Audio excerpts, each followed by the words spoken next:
La història és d'unes italianes que es van instaurar aquí al barri de Gràcia l'any 99, vull dir, com gelateria van triomfar plenament i llavors l'any 2008 van decidir retirar-se i llavors és quan vaig entrar jo.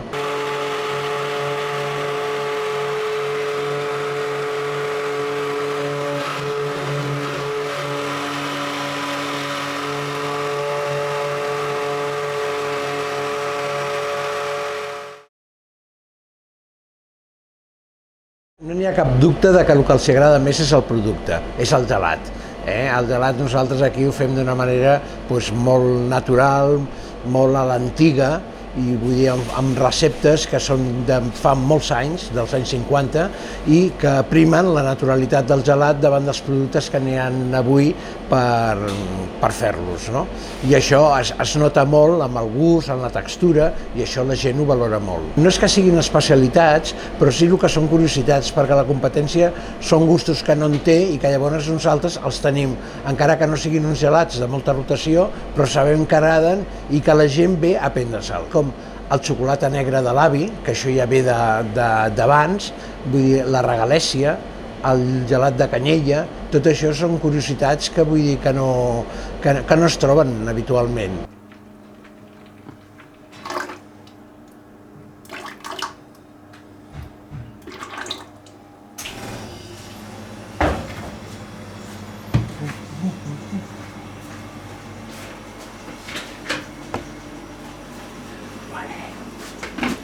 Això va servir.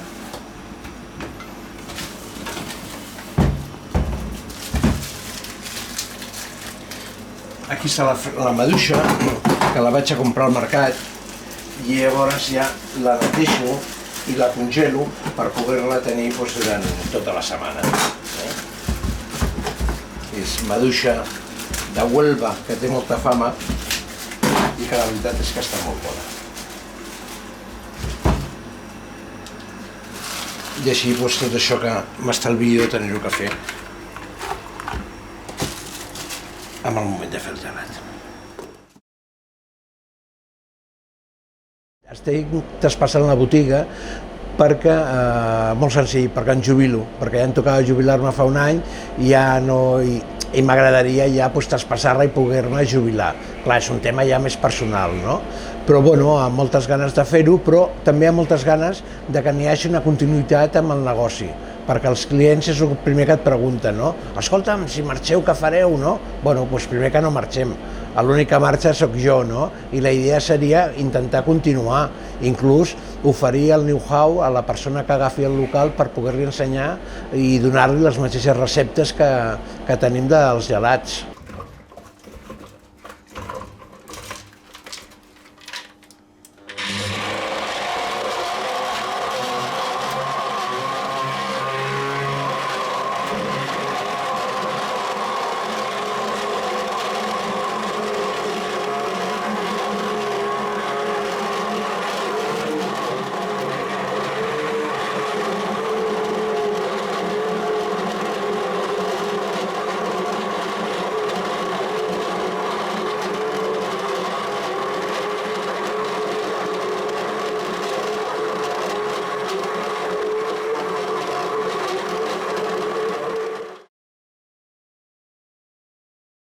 Trobo molta diferència de quan vaig arribar, estàvem parlant de l'any 2008, vull dir fa uns 17 anys, i quan vaig arribar l'ambient que n'hi havia era bastant diferent al que n'hi ha ara.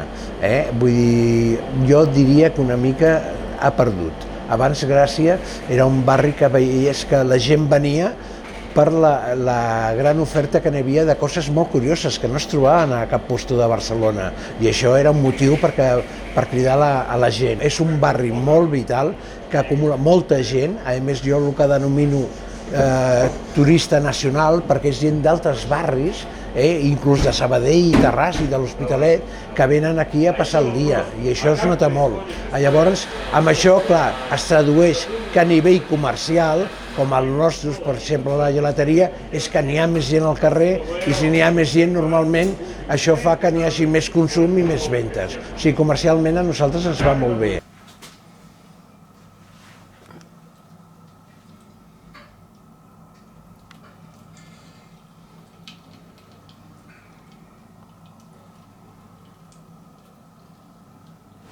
Aquí hem ficat el mix de gelat, que ens recordem, hem fet un xarop de sucres i aigua i hem afegit la maduixa.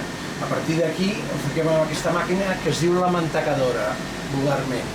I llavors aquesta màquina el que ens farà és donar fred i aire. L'aire és espontani, no es pot controlar. Aquest gelat, degut a la seva composició, la seva recepta, agafarà més o menys aire. Normalment nosaltres estem treballant amb aquestes màquines entre un 15 i un 20% d'aire. L'aire amb el món del gelat és molt important perquè és el que dona la cremositat, la textura. Si fos una cosa totalment glaçada, sense aire, seria com un glaçó de gel. I llavors no tindria cap gràcia.